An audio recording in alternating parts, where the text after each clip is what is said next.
Good evening, ladies and gentlemen.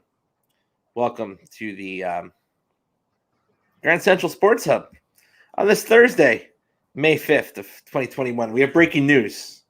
But first, Mr. Soriano, how are you this evening? I'm good. I'm outside. It is 70 degrees and barely a cloud in the sky here in the Beehive State. We have So you're entered the just dry fine. season. You're just fine, huh? Nothing bugging you. Well, I use the power of positive thinking. I Who do the have an fuck are announcement.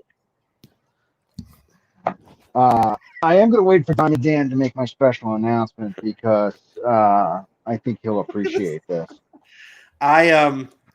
There's breaking news. I know. It's been a busy time. Why are you dressed like your mentally disabled brother? Are you gonna go play G.I. Joe in the sand or something?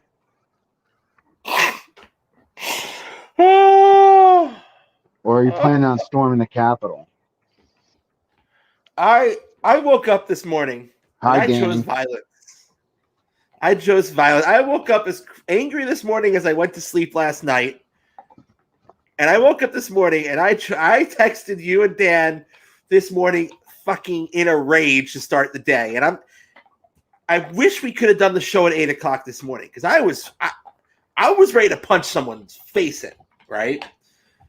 And don't get me wrong, I'm still there, but I'm a half a glass of wine in, and I'm mellowing out a little bit for the show. And I think Casey will be sad. If I keep drinking wine, I'll really look like Dolan, right? Like really look like. I think rather than relying on the pill, just to even out your moods and your hormones, you should take you should have an IUD put in so it keeps your estrogen nice and calm. Because your ups and downs. No, it's all downs right now, and I'm not talking about syndrome. A 10-story, 23-ton piece of a Chinese rocket will crash into the Earth sometime over the weekend, but nobody knows where. Probably wherever you're standing. I mean, that's probably into fucking Madison Square Garden. The name of the 23-ton piece of Chinese rocket is James Dolan. That's the name of the rocket. He's already imploded Madison Square Garden. What else is left? I have a very just finish it off. On this whole thing. I have a very zen take. You're Zen. Who the fuck are you? Good evening, Diamond Dan. How are you? Capitan. There he is. Dan, do you know what today is? Nice shirt. Like that. Brought the gamblers out today. Thank you. Today is almost the end of the hockey season. I don't know what is it. May 6th.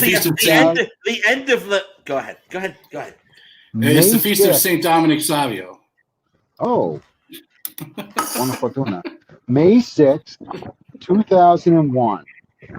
Perhaps the greatest episode in television history aired. Pine Barrens. You know what? I should watch that tonight. That would put me in a so much better fucking mood. And actually, the Russian's gonna come out of hiding to fucking be the next coach of the Rangers, so he could help with all the did you hear he's an interior decorator? You know what? May 5th. You know what? Besides being Cinco de Mayo, May 5th, 2021. You know what? May 5th, 2021 will be. My sister's 55th birthday. The end of the hopes of the New York Rangers winning a Stanley Cup in our lifetime again. Okay. That's what May 5th of 2021 will bring us, as with the caveat, as long as James Dolan is the owner of the New York Rangers. They will not win a Stanley Cup in our lifetime. Okay. I'm going to sit in the weeds on this one. I'm going to let you get it out of your system. And, of course, we have the... Here's what happens. Why can't the Knicks suck? Why can't the Knicks still suck? So we can leave the hockey team alone? Because all of a sudden, the New York Knicks miraculously are fourth in the Eastern Conference So James Dolan's like, "Whoa, I gotta find something else to fuck with. Let me just fucking destroy the Rangers franchise instead."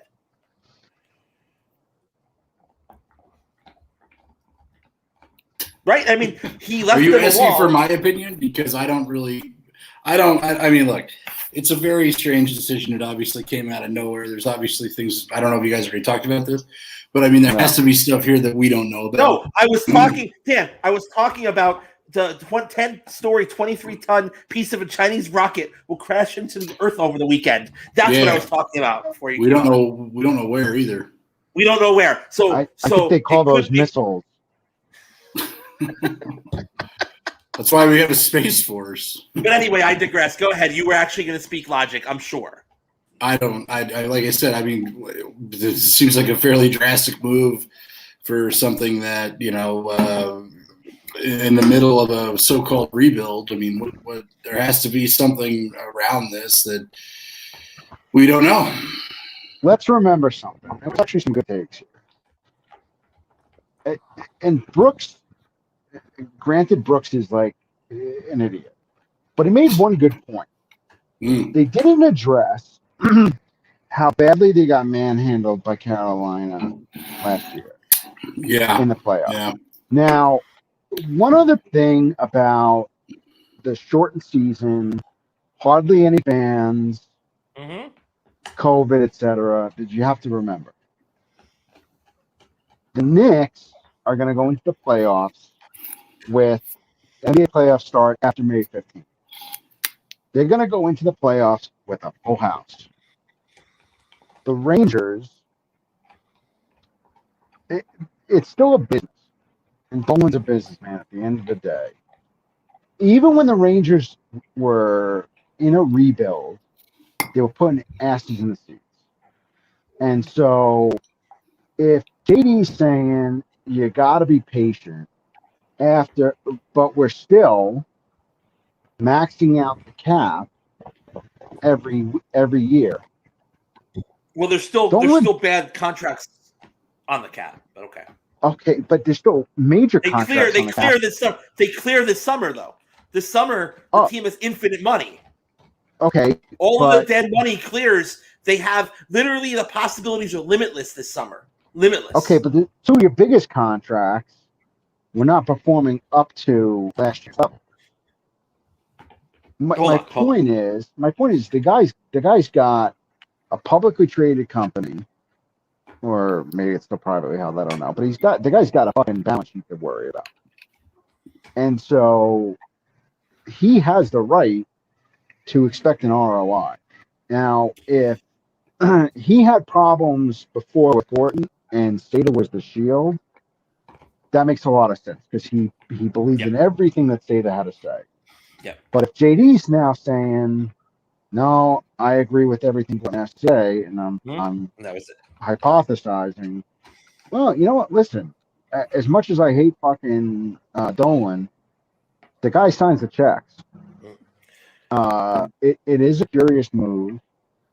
I do think if he's going to make the move, because Sata's still there and he holds Sata in high regard, I'm glad that Drury was waiting in the wings.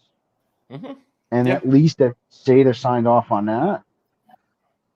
But I think Sata did more than sign off on it. I think he pushed it. So before the season, my big point was the Rangers are going to continue to improve, and this season was crazy, and they did. There was a lot of bright spots. In every other division, they make the playoffs except their division, which is like the Mass Mutual Massacre division, right?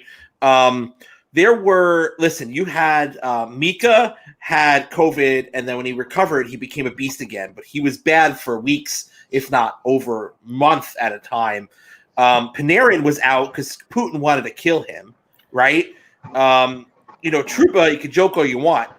When healthy, was very good this season. He got hurt twice, and apparently he's become a leader on this team, right?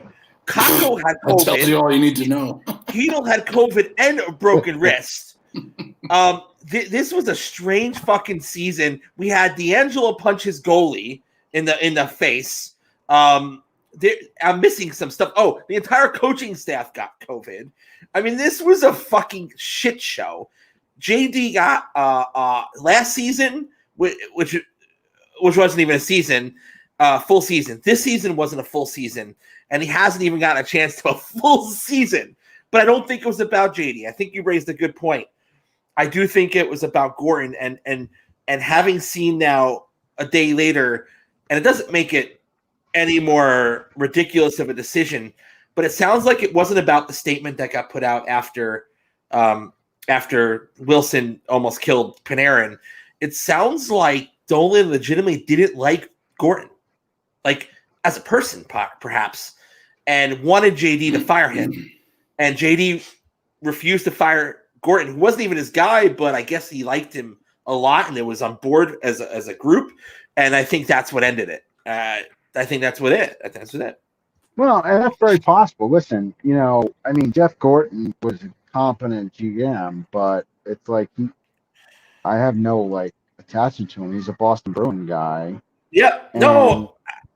I do think he picked a good coach. I don't dislike Quinn, and supposedly Drury likes Quinn, so hopefully he sticks around. I think the guy Drury's a big Quinn guy. Is he a Stanley Cup winning coach? I don't know. Is he a rebuilding coach? I think he is. I think he's a coach for a rebuild. He knows how to manage young talent. I mean, it's not like his pedigree. Go ahead, sorry, Dan. I was just saying, he hasn't had a full season either. He hasn't even had a full season either, and that's the other thing. My concern, and we're veering to Quinn a little bit. My concern with Quinn is that, much like coaches that fail, they don't adjust their game plan on teams that have figured them out. The Islanders, per se, right? They can't beat the Islanders because Quinn hasn't figured out a way to adjust his team to that. And it could be because it's a young team, or it could be Quinn unable to change his game plan. But I think he deserves another year, and let's see if that's really a problem. I do. Because next year, the talent level should be better on this team. You've got guys that have played 2 seasons, plus perhaps trading for some other big ticket center, Jack Eichel, will really give him the talent to be able to adjust, hopefully, to other teams. And then if he can't, then maybe he's not the guy. I think that Gordon being gone doesn't hurt me as much as JD, and maybe it's because of my fandom and my love for JD. I think maybe so, Matt. Maybe I value the VP, the president position too high, though. I think you were trying to explain it's not all that. Maybe I think it's cracked up to be, but I don't know. If it was anybody else, if it was anybody other than John Davidson, and you took it, with a grain of salt, what would you say? Rudy checking in. That's no interest. Well, thanks for watching. Okay, so Dan, the man of logic here, I appreciate you. I think you have a point. I think I'm taking this personal because I love John Davidson, and I was excited to see him come home after establishing himself as a successful executive in St. Louis and Columbus, gritting his teeth out in those markets to come home. And I was excited to see what he could maybe bring that cup to Broadway, and it would be fucking awesome. And I think that this is now not going to happen. I think it sucks, and I think it sucks for JD. And I don't know what's going to happen for us as fans, but maybe that's part of my problem. I think it's a large part of my problem with this. You have a very good point. You have a bigger problem that I think is a little bit irrational, and I want to address this, and that is with Mark Messier. And let me just say this. You say that the guy has no business being coaching. Whatever your problem is with him, I know. None. You don't like winners and tough players and guys. This broadcast is brought to you by Coppola.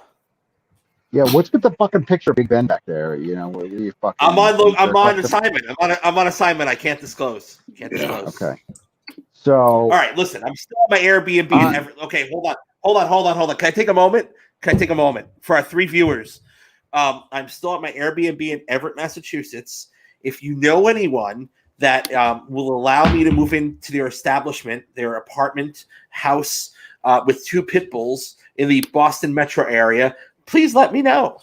Go ahead. You can move to Maine and take the train every day. It's a long New ride. Hampshire. Right? So here's an example of somebody comparable that I think makes the case for Mark Messier. And somebody very familiar to us, and that is Mr. Comb over himself, Jacques Lemaire. He's a point per play. He was, as a player, points per game, won 6 cups as a player, 3 more as a head coach.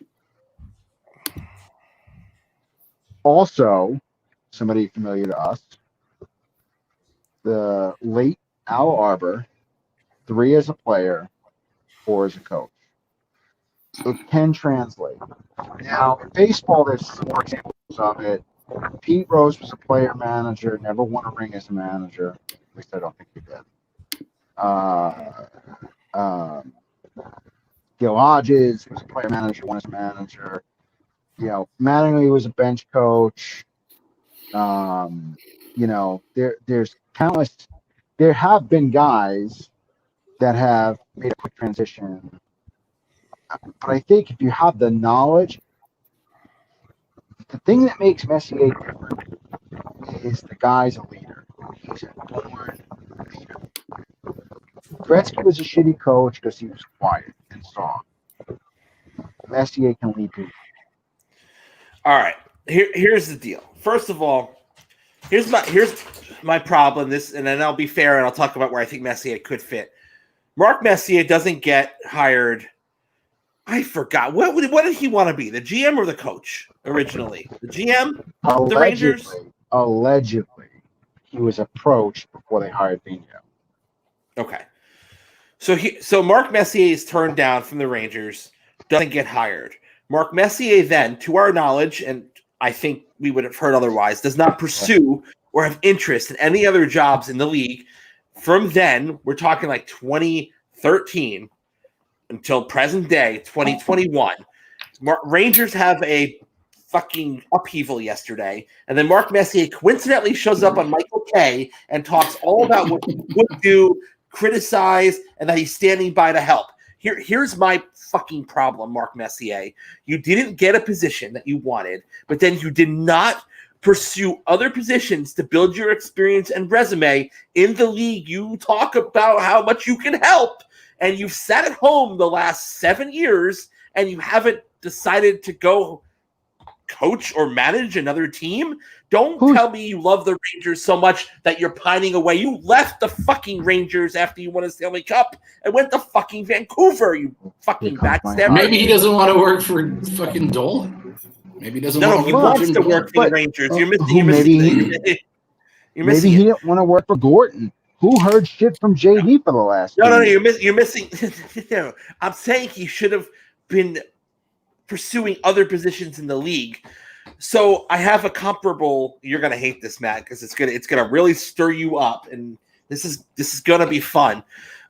So when the Rangers hired Joe Girardi to be their manager, the Yankees hired Joe Girardi to be their manager.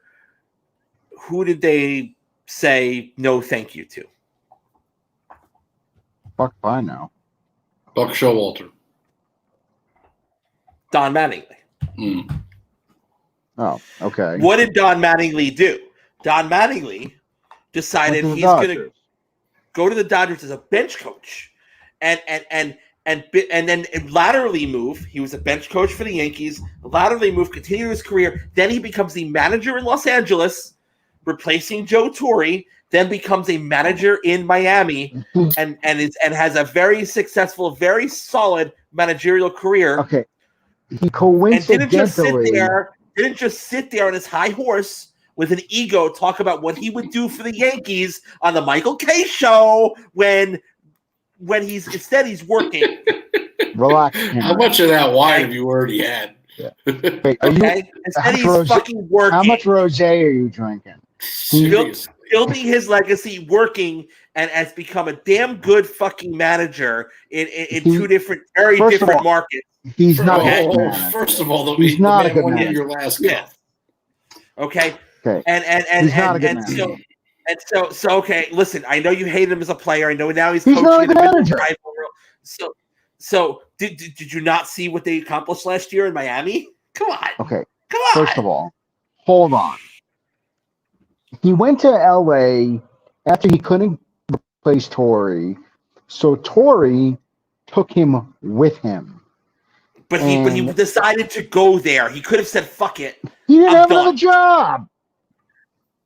Messier doesn't have a job. He could have went to Indiana and sat on a fucking horse all day and drank fucking moonshine. But he went to work. Messier fucks models 2 at a time. He doesn't need to Mark Messier is job. Mark Messier is drinking tiger blood and sitting in his fucking Upper West Side apartment. The guy goes waxing his fishing all the fucking time. head all day. Well, Apparently, second he's of all- coaching a high school hockey team this weekend. Don't. second of all, the Miami Marlins. And I'll take off. Hold on. Oh God! Don't die. The Miami Marlins had a decent run in a 54-game season, which is not unheard of No, put a shirt on. in that division for them. But do you see my issue here? Do you see my issue? Hi, Andrew. How are you? What's up, Andrew?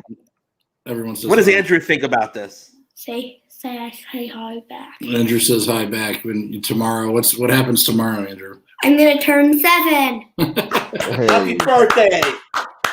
Happy birthday! Oh my Daisy. God! How about that? I'll see you Saturday.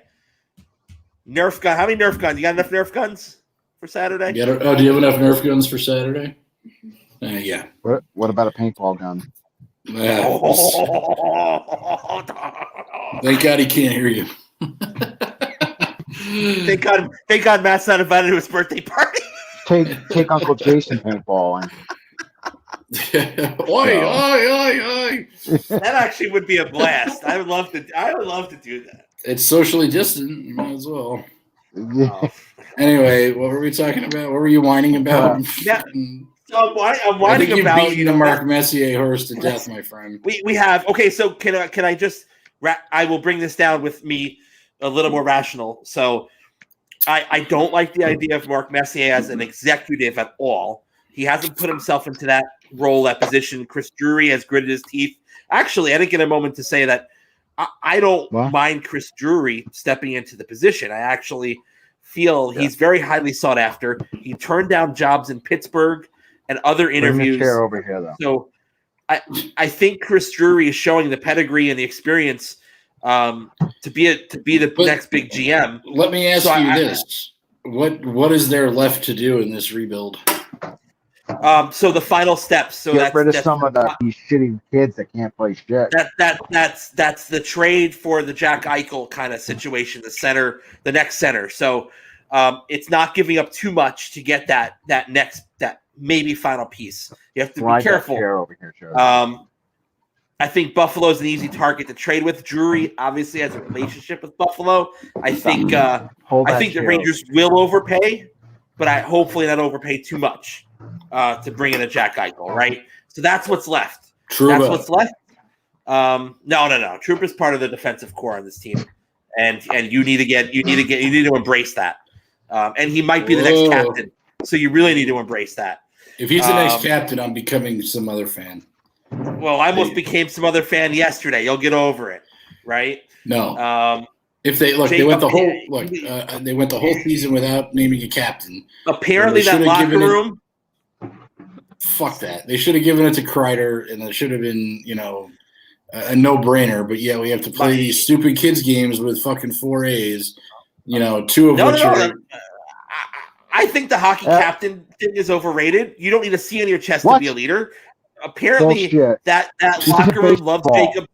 My insiders apparently tell me that locker room loves Jacob Trouba, and as you can see, you could be a denier all you want, but when he's hurt and out of the lineup, they play like shit. You know what? Wrong. First of all, twice this year. Of the current lineup, the kid that actually impresses me the most, that I think has the potential to wear the C, is probably Adam Fox, but I know. The most Fox is the gonna- most impressive it's guy, the most impressive guy, from a character standpoint, from a guts leadership standpoint, not Truba, fucking Brendan Smith. But do we know what goes on that behind the scenes? We don't. Brendan Smith, I want back as a seventh defenseman, Doesn't no matter doubt. what goes on. Like, It's what goes on rotate the Brendan ice that Smith in every matters. couple of days.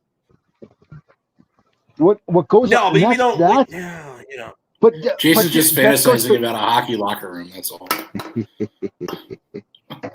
It's what goes on. Like that's Dolan's point, right? He doesn't give a shit what goes on in the locker room. He gives a shit what goes No, on, you're what's mid- but- generating him Yeah. revenue. Exactly. What's cashing the register? Well, if he would People buy a aren't buying couple, tickets to the locker room.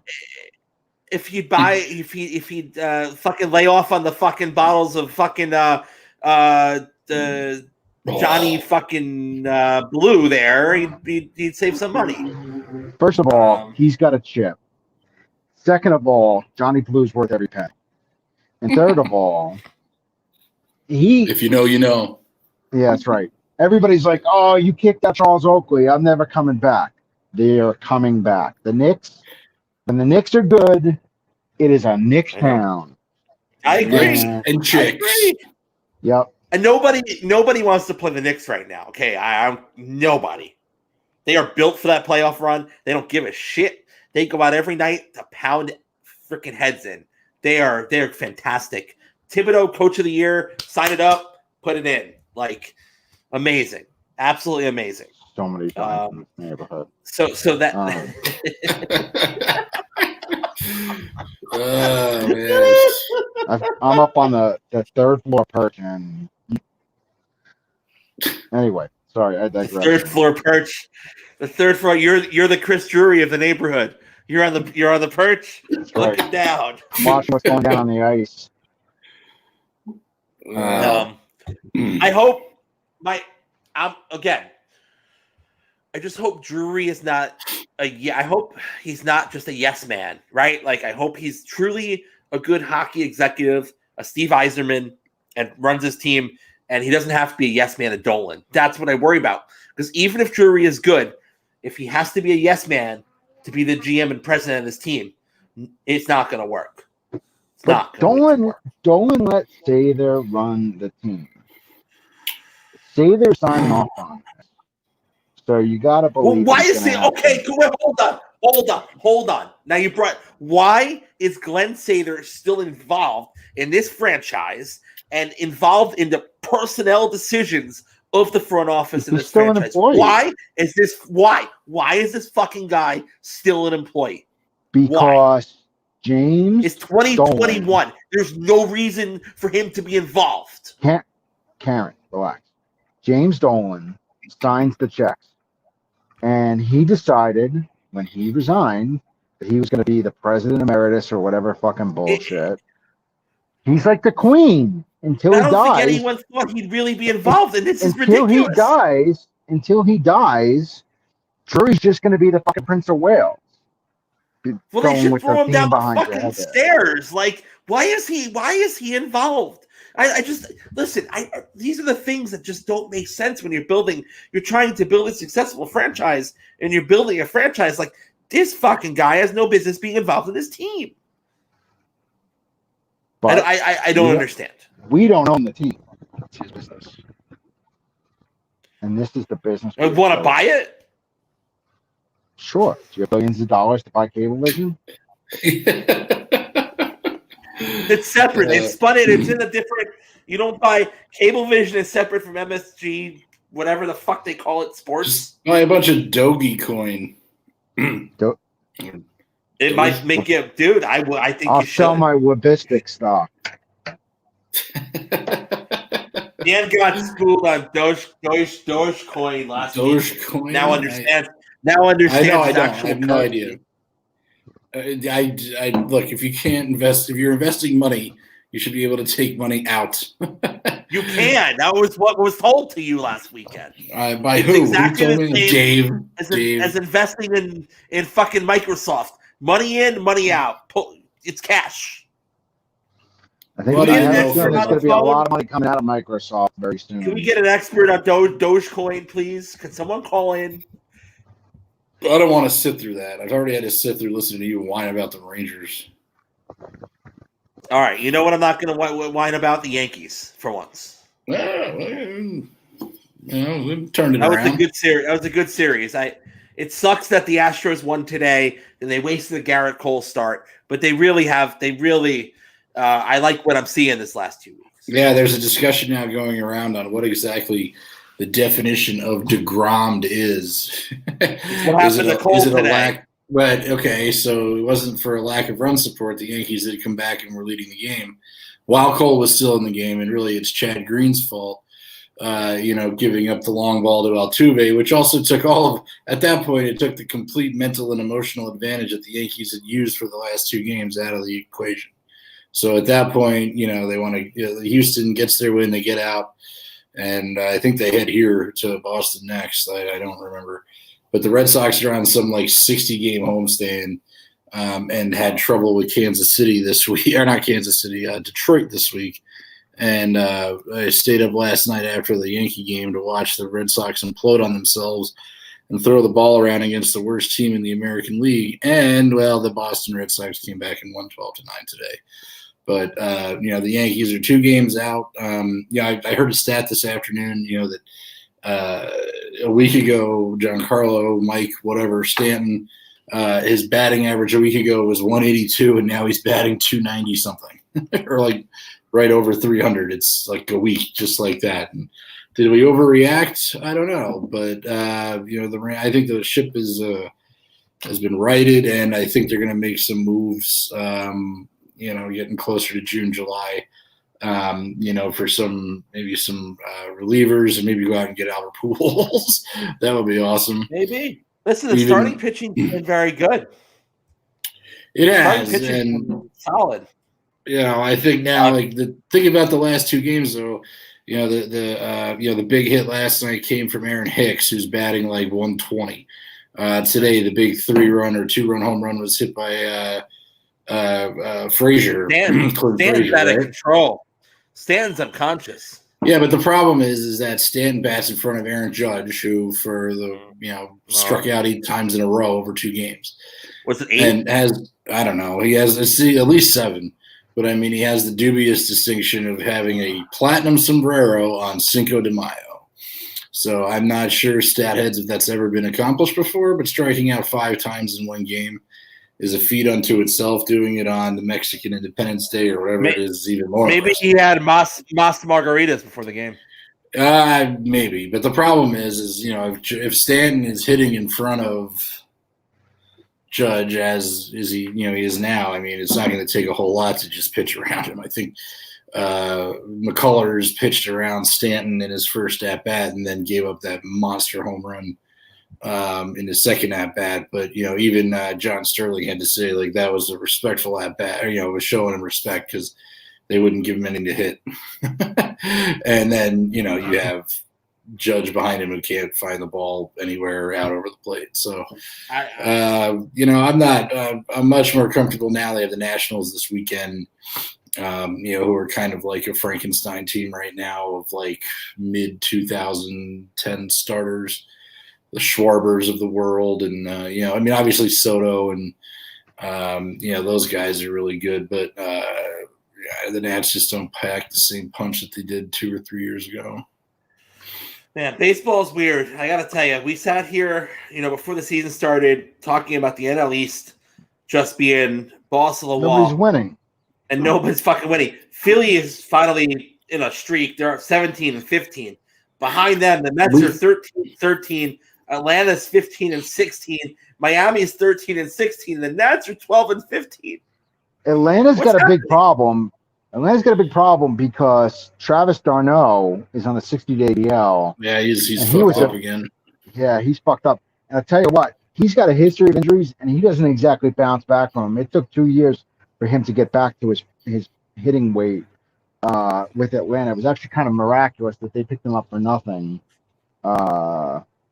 And we're able to get him going. So yeah, you got to think the Mets are going to start hitting. No, I mean, Well, Lindor's like gotta. 0 for 30. Lindor, like, I mean, that's this isn't sustainable. They're going to start hitting, right? Lindor got a hit today.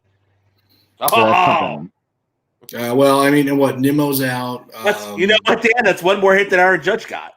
No kidding. But Nimmo's out. He's on the IL or DL or VLZ. The fucking DL. That's enough with this IL. If you don't know, you can't afford it, kind of thing. But Yeah, and DeGrom, like, who knows what's going to happen there? DeGrom's going to make his next start.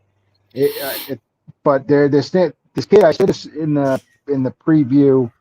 You know, I like this kid Khalil Lee that they sent down to AAA. They say they're going to bring him up this weekend. He reminds me of fucking Willie Mays Hayes. He's a speedy he doesn't look like Wesley Snipes, but he's built like Wesley Snipes. He's a fucking speedy center fielder. He's got some pop. Willie Mays is. Yeah. But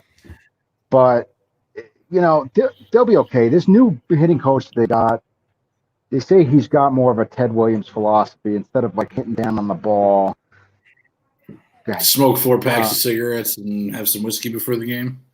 That and more of hitting in an upward direction than a downward direction. So we'll see. Right. Do you think Lindor got Julie Davis canned? Do you think Lindor said something? I think that was a directive from Uncle Steve. Yeah, I think he's going to put the hit out. I think he's going to have very low tolerance. Again, clearly, it's May 6th, and he just fired both pitching guys. But Chili said, and that the league itself is moving towards more of analytics and shit. And Chili's an old school guy, so they're bringing in new school guys. But apparently, the all the changes that they're making in the front office, he just didn't jive with. Now, of course, as soon as they got rid of him, everybody's like, the Dolans hated Wally Backman. Bring in Wally Backman now. Stop. Wally Backman is like Collins. But they need a guy. They need a guy who's got some fire. The Mets had a bench clearing incident with the Phillies last week, and Ron Darling was beside himself, not Keith, Ron Darling, that nobody threw a punch. Nobody. They're the Rangers. Yeah. Speaking of which, I don't want to go back a topic, and we don't have to really talk about this, but if anybody wants to go back and read, Brooks just posted an interview with Dolan where Dolan goes into depth on his thinking. About an interview on print. Why didn't Dolan get out in front of the cameras? Okay, this is my other problem. He made a team. He made the team and the coach answer questions last night, and then by the way, Chris, use the media. He's the fucking owner. He doesn't have to. He doesn't know what shit. He made a fucking decision. Get out there and don't make your coach and your players talk about it. That's fucked up. Chris Drury wearing just a solid Don Draper blazer today. By the way, fantastic, really on point. Back to the Mets, and then what? Sather had the fucking goatee going. Yeah, Sasha sees a doctor walk to the parking lot. She's not happy.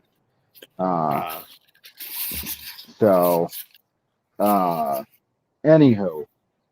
The Mets are going to be fine. It's a 162 game season. I think Lindor is going to be fine. Alonso's starting to hit.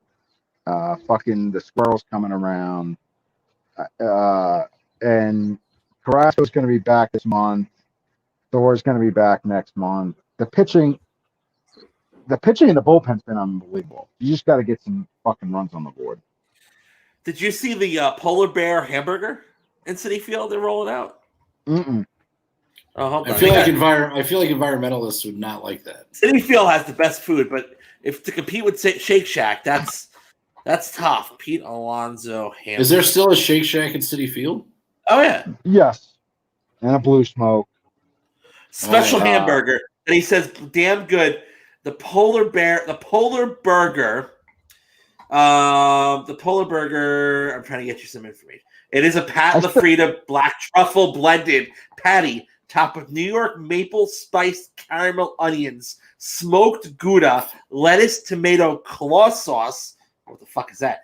Fresh baked brioche bun and a side of polar bear shaved Vidalia onions. If you're going what to is City wrong with Field, a fucking hamburger?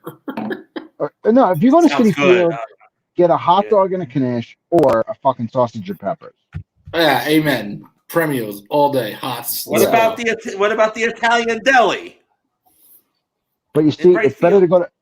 As much as the Italian deli is good, take a ride around the corner. Go to Mama's at Corona. They have the roast pork with broccoli, rabe, and garlic, and then they dunk the whole thing in the juice. The Philadelphia deal, huh? Well, I like to think it's a Queens thing, but I had a rice bowl today. Bread. I had a rice bowl today with eggplant and sausage in it. Oh, your farts are off the charts. How's that rosé treating you? Really good. Listen, Airbnb. These are not my glasses, okay? Nobody cares. Yeah. I just want to. I get criticized for everything. I mean, I just want to make sure that everyone's aware. That's all I really care. Just making sure. In your fucking guys. So I was gonna say a hot take, but it's not. Pete Alonso will absolutely have a better career than Aaron Judge. Tell me something I don't know. Will Aaron Judge get traded this season?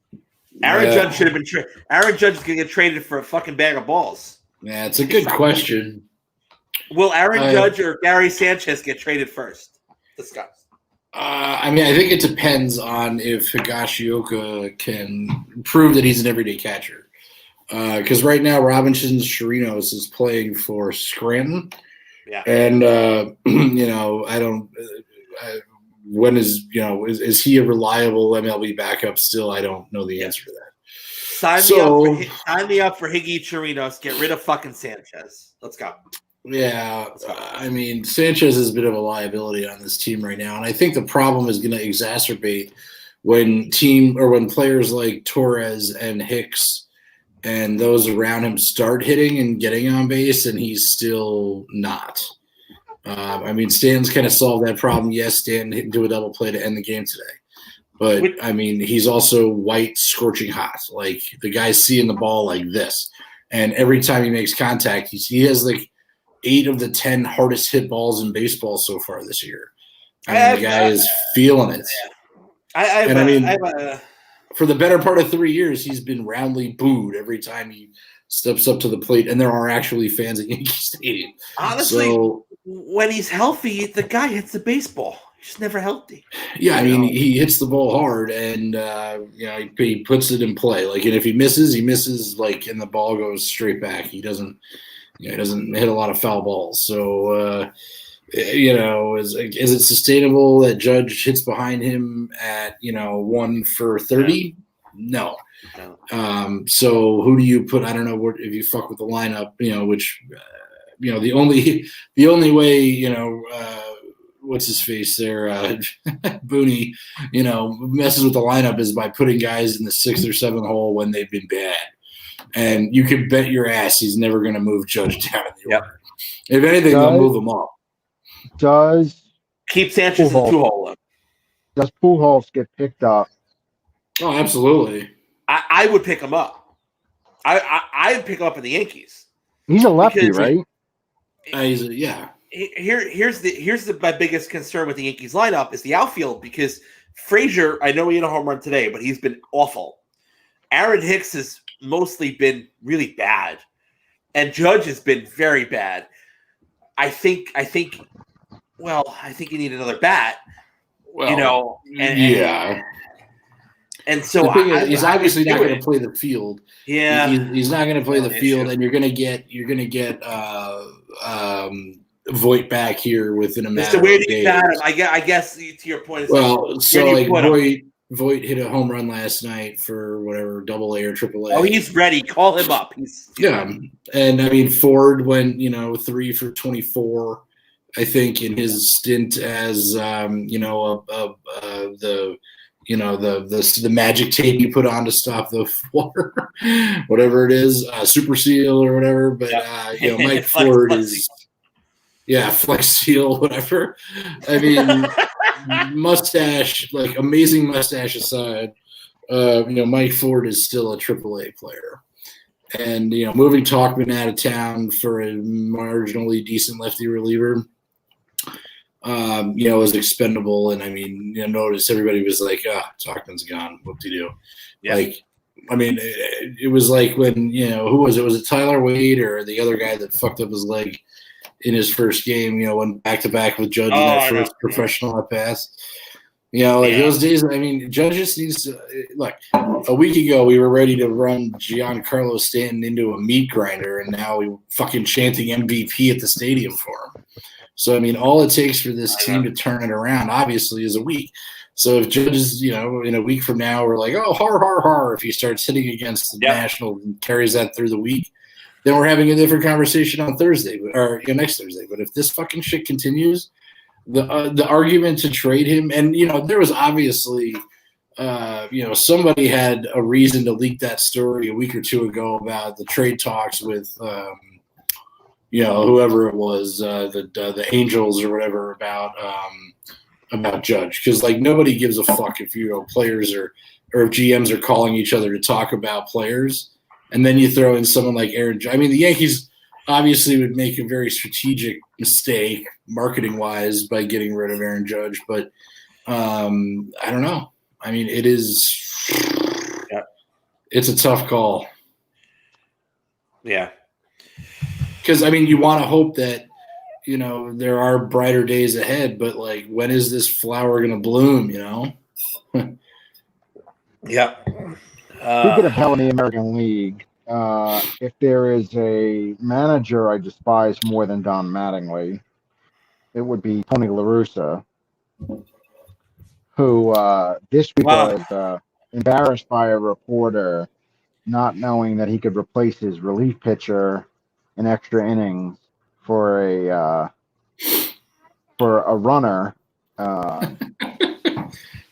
And so the reporter told him this, and his response was, well, I'm guessing you know the rules to baseball better than I do.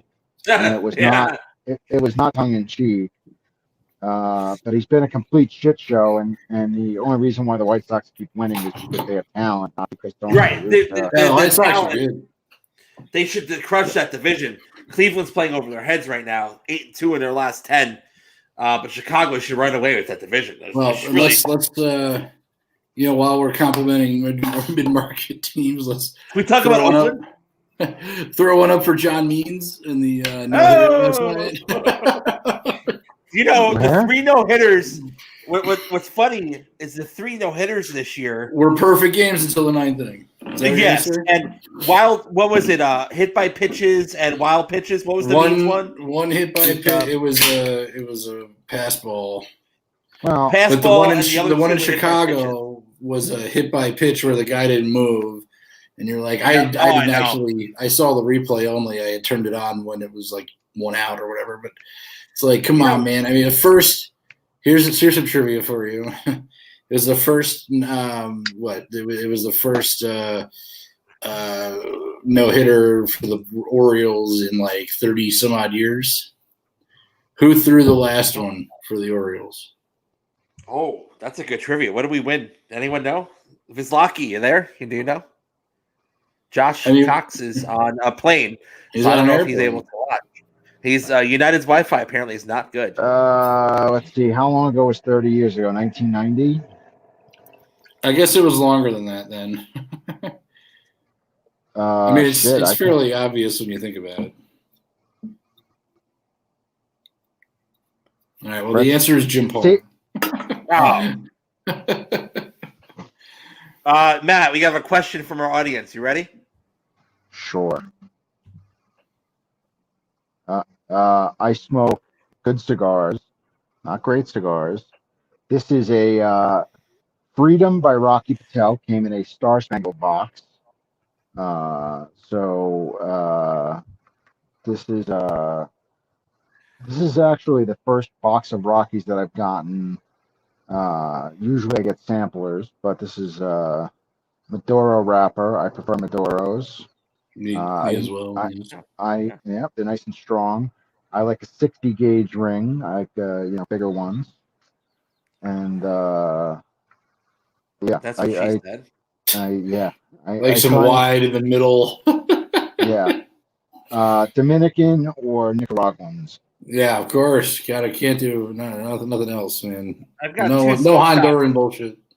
I'm between two smoke shops on my street, so I gotta go stock up. Casey said Palmer, so he was You right. probably need to season that. See, now I don't have it right now. It's not. I just re-seasoned mine. In fact, it's right. It's that season. Well, I don't know.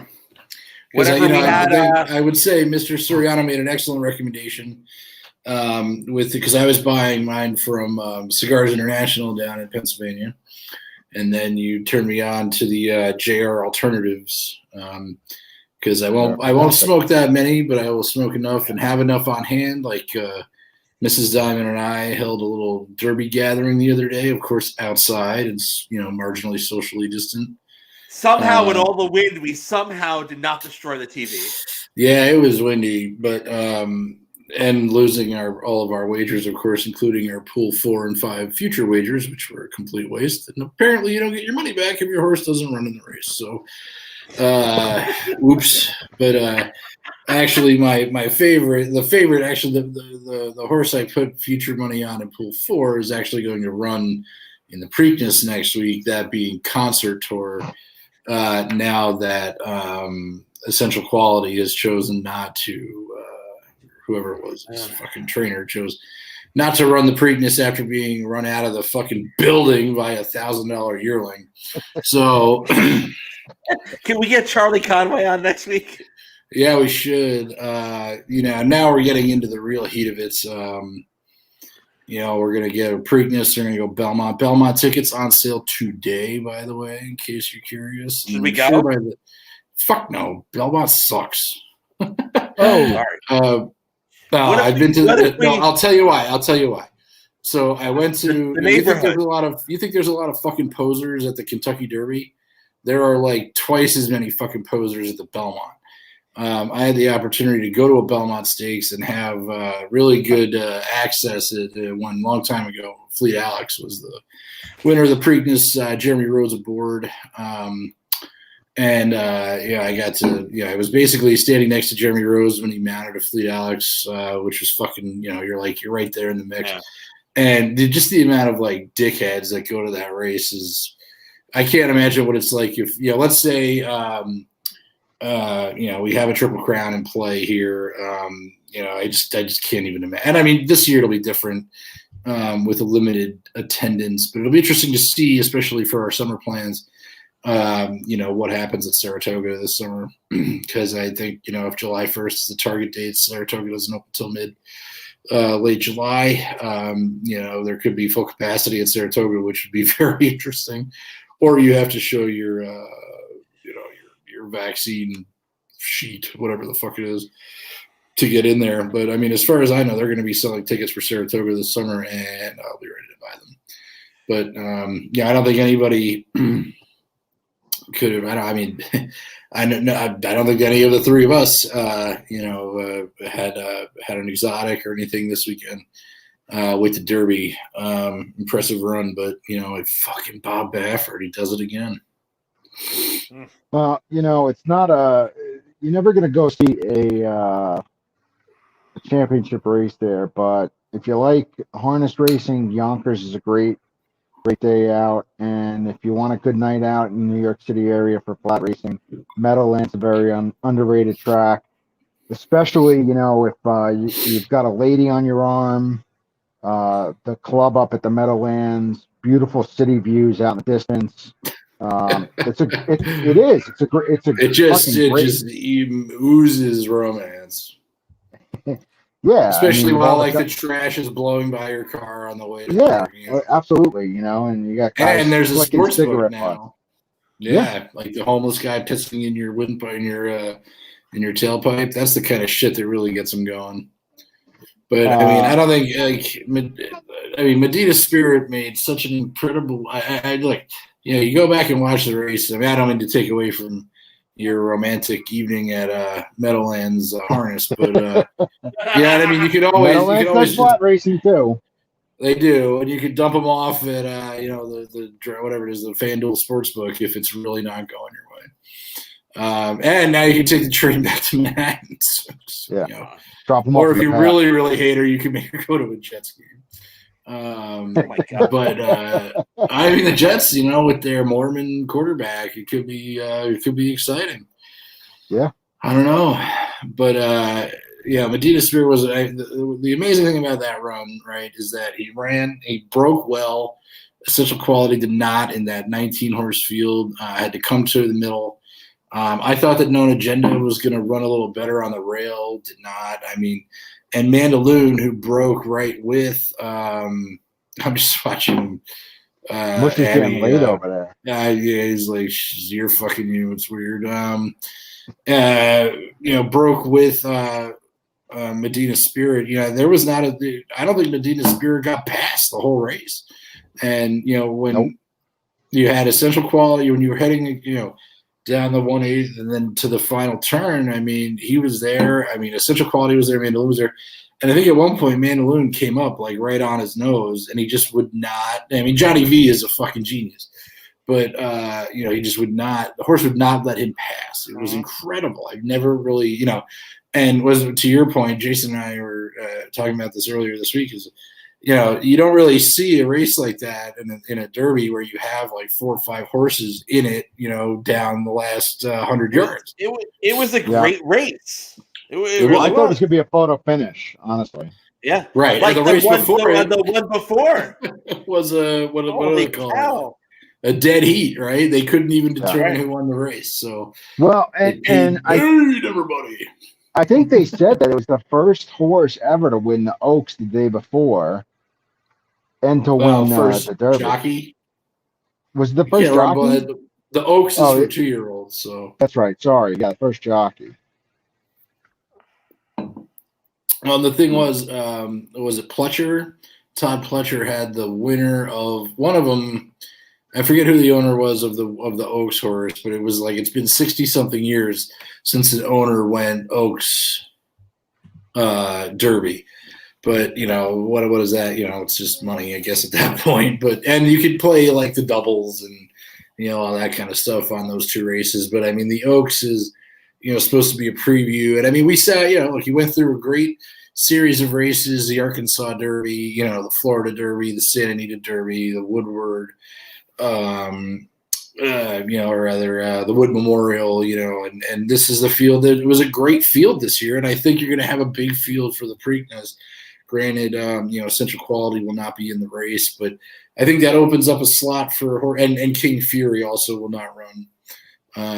Backed out of the Derby on Friday evening as well. But, you're going to have another big field. And I just, it is like, it's just something about Bob Baffert. I don't know how he does it. And the fact that, like, you watch the race over again and, like, leading from the front and he set the pace. It was a torrid pace for the first, for, I don't know, 3/4 mile. I mean, they did it in 2:03 total. But, I just don't like. I haven't seen enough of Medina Spirit to know like if that is if that's how he runs. But I mean, like maybe it was. I mean, and the other thing was like John Velasquez did not go to the whip on Medina Spirit until turn 4, like till the last turn. Yeah. He was just riding that guy, like and maybe some horses they don't like. Some jockeys don't like giving it up early, and I mean you're in a huge field and. I can't think of Rock Your World, right? Was a top 3 favorite, and he couldn't get out of the fucking traffic, and he couldn't find a way. So, if you're running it's like in a NASCAR, field, there was like arrow push going on right? there, And right? Like he was in a bad line. Quality. The thing is he was there, right? And it was just that he was wide, and when he came around the last turn, he couldn't get close in because Mandaloon was there. So I don't know. And then what was it? Soup and Sandwich, right? Was the 3. My favorite named horse of the whole thing, right? Right, because they're owned by the Campbell family, or the horses. Yep. And if they run, it's fascinating shit. And in a field like that, to have Baffert's only horse and again $1,000 yearling, win the biggest race in horse racing in the United States, it's fucking great. It's a great story. So we'll see. So Yeah, I mean, it was a great race, and I think that we missed that. How do we not pick a Baffert horse like at all? Like I didn't pick him. I mean, I think all the money was really. I mean, With a good jockey too. Like how did we miss that? I mean, Johnny V is Johnny V, but then again, like Irad Ortiz was on Known Agenda, right? And Mike Smith was on Midnight Bourbon. Yeah. You know, Yeah. so I mean, I put Midnight Bourbon in a couple of those just because fucking Mike Smith was right. Smith, yeah. You know, and then you got Jose Ortiz was in the race, and Floringer or whatever his name is, and Carmouche and all these guys. Like some of them were obvious, probably not. They're in the race because they qualified. But I mean, you had every big name jockey in this race, and doesn't Mike Smith usually race for Baffert? I think he does, yeah. And I'm a big fan of his because he won the Triple Crown, and right. So Midnight Bourbon had a good portfolio, and I'm a fan of Mike Smith. So I mean, I was all in on him. I had him straight up. I had him in a box parlay with Soup and Sandwich and the other one that fucking I think is somewhere, but I can't think of it. You mentioned it a minute ago, the favorite, but Essential Quality. Yeah, but fucking Midnight Bourbon, I think he's still on the track somewhere. Well, then there was Bourbonic, which one of our buddies was like, put $5 on that because it matches. It not only brings together bourbon and the plague. So, I mean, it was a great race, and I think you got now that we're gonna do it in order. Like, did it do like last year? Got really into Tisla, Saratoga Bred, that kind of thing. If the races were inverted, or if they ran them like correctly, I don't know what would have happened. Again, who fucked up that party? But fucking Bob Baffert with Authentic. So maybe, yeah. I mean, Victor Espinosa was on American Pharaoh, right? And then Justify. Let's see. Was Smith on Justify? He was. He was on one of those two. Yeah. So Victor Espinosa was on American Pharaoh, and Smith was on Justify. And I mean, Justify blew the field away in the fucking Belmont. Yeah. That was awesome. But so did Pharaoh too. I mean, after getting really close, like with California Chrome, the year before, and I'll have another, I think, right before that. Like, I think we were ready for a Triple Crown. It had been so long, but like we didn't expect 2 in a row, and both of them trained by the same motherfucker. So it's like, there's just something about it now. Like, here we go. We get the Preakness next week, and then Belmont 3 weeks after that, and then we got Belmont, season, and we got fucking Saratoga. So let's go. I'm ready. To, and you can legally bet that here in the Commonwealth of Massachusetts, as opposed to actually betting real sports. Are we going to the Brook on Saturday, Dan? Well, we can talk about that, otherwise. But there will be a special guest here this weekend. Mr. Soriano, do you want to meet us in New Hampshire on Saturday? This is not an advertisement. You would love this place. It's a degenerate dump. It's amazing. But they got live blackjack. Oh, nice. Good luck getting a seat at the table, though.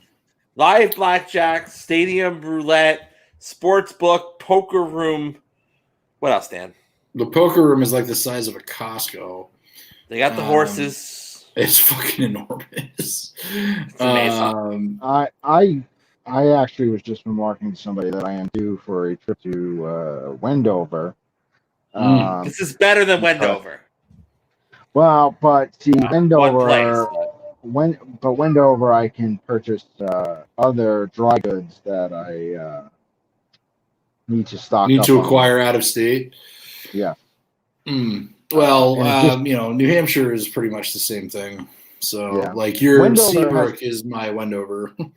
Yeah, Wendover has the Triple Crown of vices. Actually, I mean, you could actually acquire one other vice there. So you should be for the superfecta.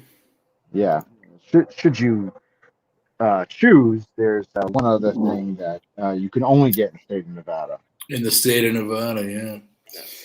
So I mean, but this thing is like, they have windows and there's, like a sports book, and I mean, and it's like, I mean, I've only been there once in the middle of a weekday, and it was like a race book, and it made me feel like I was at the teletheater on Central Avenue, and like all these old men just sitting around, and like you used to be able to smoke in there. I mean, whereas now everybody goes outside, but like, you get the guy, the old man, just like banging his DRF on his hand, waiting for fucking Palomino in the race or whatever.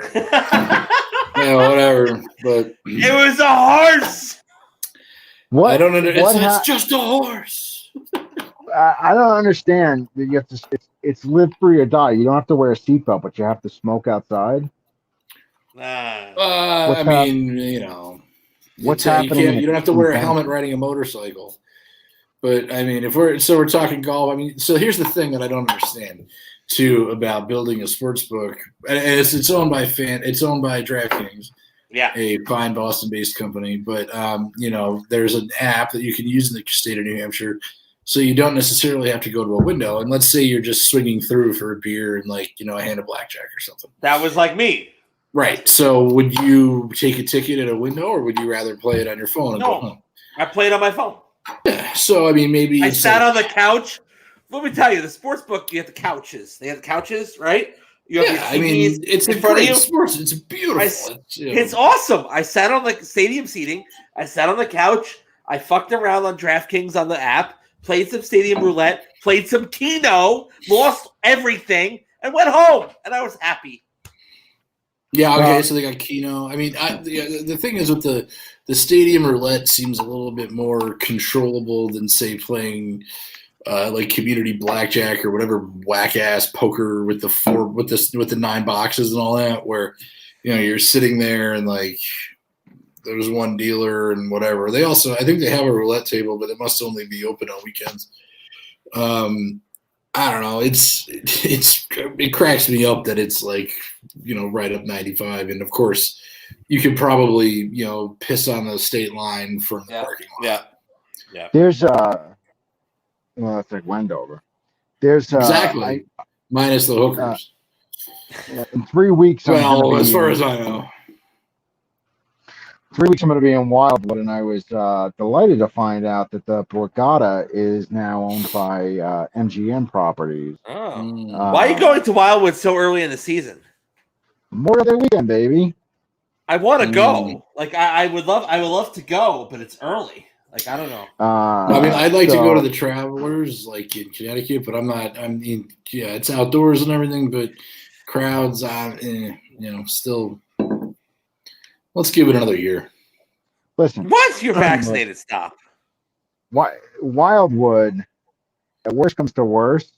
Well, if the weather sucks, my brother's bringing a bottle of Macallan 18. I'm going to be sitting on the terrace with a box of cigars and a bottle of scotch for 3 days. Remember the last time we went to Wildwood? You were fucking incoherent for like 24 hours. Hey, Narc, calm down.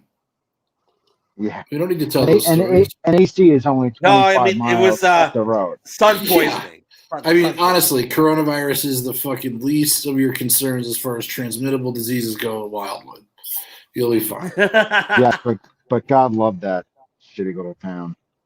I love it. Now, Wildwood, LBI, love LBI. Can't get enough of that. My childhood, Wildwood. I would love people who aren't to go. from our area don't understand the splendor of the Jersey Shore and down the shore. Down the shore. Down the shore. Hey, these motherfuckers from Pennsylvania, no offense, Mr. Becker, Mr. Snyder, but when you talk about going to the Jersey Shore, you guys, Cape May, no, that doesn't really count. You got to go to where the fucking hard motherfuckers are, the Seaside Heights. And I'm not, and I'm doing it like a real New Yorker. I'm gonna drive all the way back up to JFK. I'm not flying out of Philly like some fucking. Damn right. Boy. Where are you? Where are you staying, Matt? Since that's just because you want some fucking Roy Rogers. Oh, Royce! You get the holster of fries. Is there Roy Rogers on the Garden State anymore? There's a few. Yeah. Well, you're gonna have. Wait, you're gonna hit Molly Pitcher. It's on the turnpike. You got to hit the original Wawa when you get off the exit too. Oh, Yeah. But that wall was made to look like from the 50s. But Well, We need they a no, no, fucking they wall built here. it up, but back in the day, it really was a shit stop yelling. before they remodeled them. yeah, We need a I mean, wall So in wait. Massachusetts. Matt, where are you staying in Wildwood? the Adventure. It's the only place that's in the crest and on the boardwalk. Gotcha. Okay. It's at the very bottom of the boardwalk. So I know where it is. The elder Mrs. Soriano, my mother, will be joining us, and she doesn't get around very well anymore. So the less walking, the better. This will be great. So is the whole family going? The brother, the sister, the whole thing? The whole clan is going. Oh, It's gonna be a very fun. Someone's not making it out. It's gonna be a fun I don't even trip. know your family. Can we wager on who's not making it? What should I make? I want to go to New York for Memorial Day. Maybe I I'll just want to keep go. going. I want to go. Come on, The question is how changed will Josephine be after this trip? How big will her hair be when she leaves? Eyelashes like out to here. Yeah. Do you have room? Like I feel like you need a Jewish invasion for this trip. I did not make any of the arrangements. My darling niece did all the logistics, so I am. I can fly into Newark. I can fly into Newark and drive down. Oh, you're gonna regret having brought this up. Yeah, it's a restricted motel, unfortunately. Oh, you go fuck yourself. Just go on Friday. You'll be fine. Yeah, we're staying. The closest synagogue is in Philadelphia, which I have.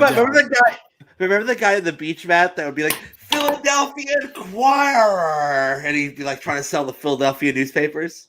It's still a dry town, unbelievably. What Crest is, yes. But you can go buy your stuff over.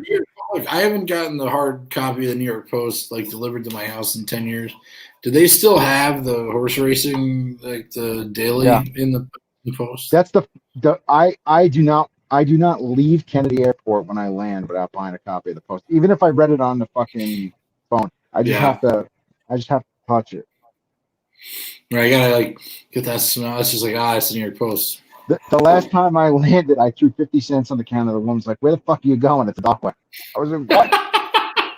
It's like times have changed. I was like, $1 for this piece $1 for a bunch of words that aren't even spelled right. Come on.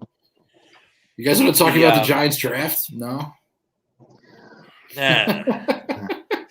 We had you stay at the in Wildwood. What was the Admiral something became the Ocean View on the right there on the Admiral Horowitz. And it was very much Southern Crest. Like we'd be like the end of the fucking resort hotels before you hit the condos on the south side of the Crest. And if you went further, of course, the fucking restaurant that closed. Oh, fuck. Captain's Table? Yeah, Captain's Table. That was fucking tremendous. I will say this. Oh, my God. Anybody who's never been down the Jersey Shore, this kind of sums it up. The last time I went, I was about 26. I went with a lady who had been down the shore, but... This time. Yeah. She insisted on wearing sandals in the shower of the motel. Because some of them are not the best. Yeah. Yeah, I always like going down. I had a buddy that had a family house in LBI, and the shower was outside. I thought that was fucking awesome. Beach Haven. Oh yeah. You could walk, just come back right from the beach, get showered up, go upstairs, have a beer, head on down, get some fucking gnocchi, head on out for the night, barf all over yourself. All of a sudden. I mean, sitting outside with the ocean breeze, fucking killing a pack of cigarettes and drinking. The best. I miss it. All of a sudden, I want some Jersey. fucking. I want some fucking funnel cake, Matt. What's fucking funnel cake? Or do you like? So what would you get? Okay, let's do start, bench, cut. You ready? Funnel cake, Curly's fries, or Coors custard. I don't like Coors custard. We always got so we only got ice cream on the last day, and we would go to Dairy Queen and we would go and get the quarter wedge of a Belgian waffle with a scoop of ice cream on top. That was like our last, like our treat for the trip. So you didn't like Coors. If you survived, you got that. Yeah, we were good. I'm not a fan of funnel cake, and Curly's fries are good. I love Curly's fries. Okay, fair. I don't disagree. And you got to get Max Pizza. Oh, I was gonna go next. Are you a Max or Sam's guy? Max. I don't remember. You're a Max. I if don't you're remember. Drunk, especially if you're drunk, Max Pizza's good. Boardwalk Pizza. Do you know that like Wildwood was where I was introduced to white pizza? I love like a white pizza with broccoli. And back in the day, my dad loved white pizza, and that's where we used to get it from.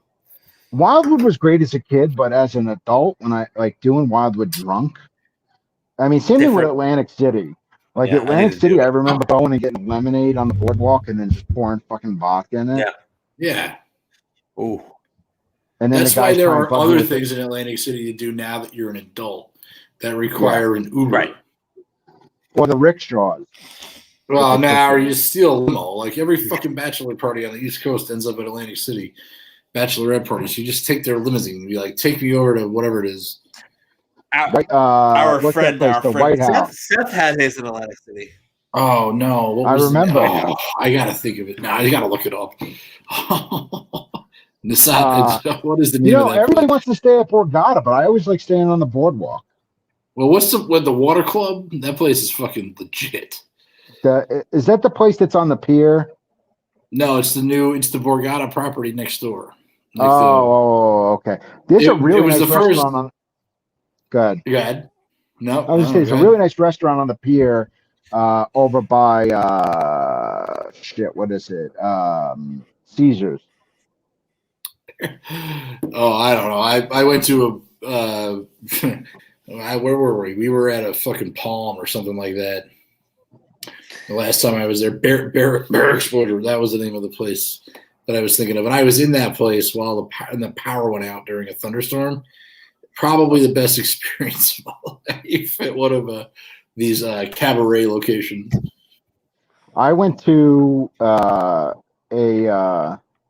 so my former employer and Jay-Z's former employer, when things were good and we used to have regional meetings, my former regional director took us to Atlantic City, and nobody works there anymore to tell this story. And we pulled out of Newark Airport and promptly pulled right off the road on Route 9 at a liquor store. And our director gave over the corporate card, and two guys came running out with like two crates stacked one on top of the other of booze that did not survive the 2-hour drive down to AC. And we spent 2 nights at the Taj Mahal. And it was just pure debauchery. I can't remember it. I was trying to figure this out the other day. Is it the AC clubs that you have to buy your beer and bring it in, and they check it for you, and you like go to the desk and I don't remember where I was. I never did clubs. I just went to the casinos. Right. But I will say this: Panzones is fucking lit. At LBI, hell yeah, that place is fucking. I've never been to LB. I've never been to LBI. Great garlic nuts. That's where all the fucking Protestants go. That's why I've never been there. And don't forget, the Palm is where Paulie and Christy killed that waiter. True, it is. And I mean, we had a room in the back, and like, I remember. Well, this was for a sending off party. And we had been on the beach. I went to 2 there. One, I had just flown back on a red eye from LA, drove from DC in the back of a pickup truck to Atlantic City. And then once I had come back from Washington. So I flew from Washington to Boston back. I don't even remember. Anyway, we were in there, and then we went over to, I forget what we were playing. We were playing blackjack, and we had a table to ourselves, like me and 5 other guys, whatever, playing. And some asshole in the group bought a fucking round of warm tequila shots, and the bachelor does a shot, immediately gets up from the table, and he stands up, and I was like, you need to find a fucking trash can immediately, or we're getting thrown out of this place because like the pit boss is looking at him. This is like at 10 o'clock at night because we had been dancing to fucking Bruce Springsteen cover songs out on the boardwalk with like some other bachelorette party. It was fucking insane. I mean, like under the old like Chesterfield signs that are out there. Shit, I felt like I was Nucky Thompson for 5 minutes. God. After that show and came then, out, oh god.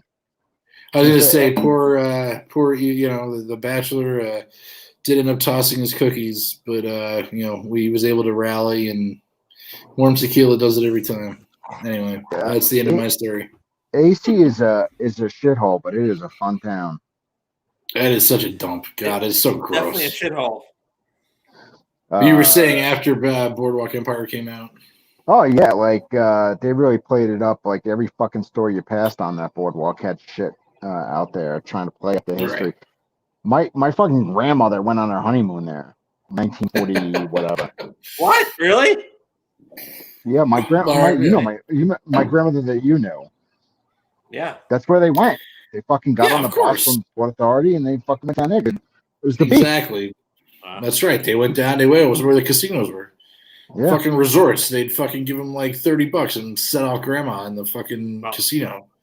Some of those casinos that were legalized, in the 80s, were old. Like Resorts in the Sands had been there forever. Yeah, of course. I mean, we've all, and they were all mobbed up, and it was all, whatever Miami bullshit, right? I mean, but no one cared. How do you think Vegas got started, right? Jesus Christ. Yep. What if we dial in Daniel Zabransky for his review on living in Atlantic City? Let's bring him in. Oh, now that he lives there. Oh, I should hook up with Danny when I'm there. Do you think like if you could hit a parade? Hey, Danny, what kind of fun are you having while you're there? Do you think he was like, "Hey guys, come stay with me for the weekend"? Would you do that? I would do that. Fuck. Why not? I would pay to fly to Philadelphia and I would drive there just to go. Yeah, Danny, we're gonna go to the casino. I don't want to have any fun. But I'll find a motherfucker. But he went with me to Seth's bachelor party. Did you say he got out of control? No. That was the Cleveland trip. He went. Ray Martell drove us to Atlantic City. Oh my God, you were like a fucking yenta. Will you shut the fuck up? This is common knowledge. This is not like Okay. I mean, if we went to Atlantic City with your brother, I would want him to go in full dress uniform. No, because all the girls would flock to him instead of you. No, and then I would get him a wheelchair. Play iPad. What's that congressman's name from Texas? Dan Crenshaw. He's a good guy. Sure. Yeah, we could say that's him. We just call him Dan the whole time. I mean, that is his name. It's not funny. I after all this talking, like I really want to go to Wildwood so bad. You can go to Revere Beach instead and get your fucking roast beef sandwich. In more ways than one.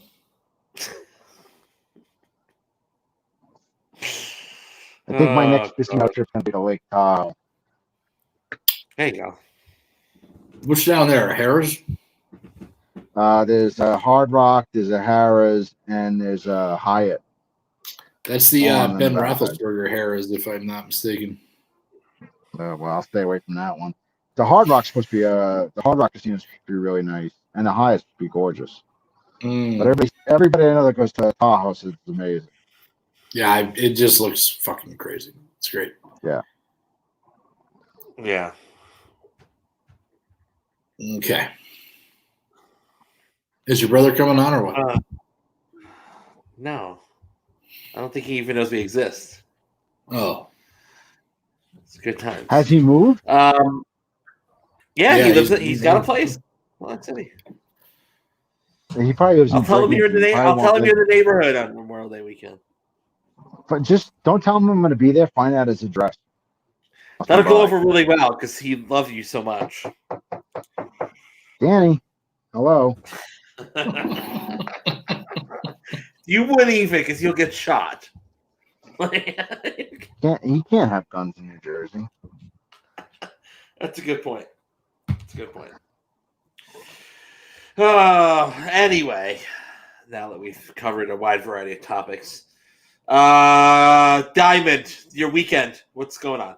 Andrew's birthday. What else? Andrew's birthday. That's about it. That's gonna be fun. I do like Phil. He's leading in the golf tournament. You want to throw some ducats on that? Go ahead. So no good horse racing. Yeah. He's 7 under. It's Phil. It's fucking Phil. That's fucking Phil. Mr. Soriano, what do you got going on? I do not have my daughter this weekend, so I have some colleagues coming by tomorrow for some cocktails. Good. And then it's still open-ended for now. So excellent. Right now they're both my kid and my dog are eyeing me. They want dinner, but other than that, nothing going on.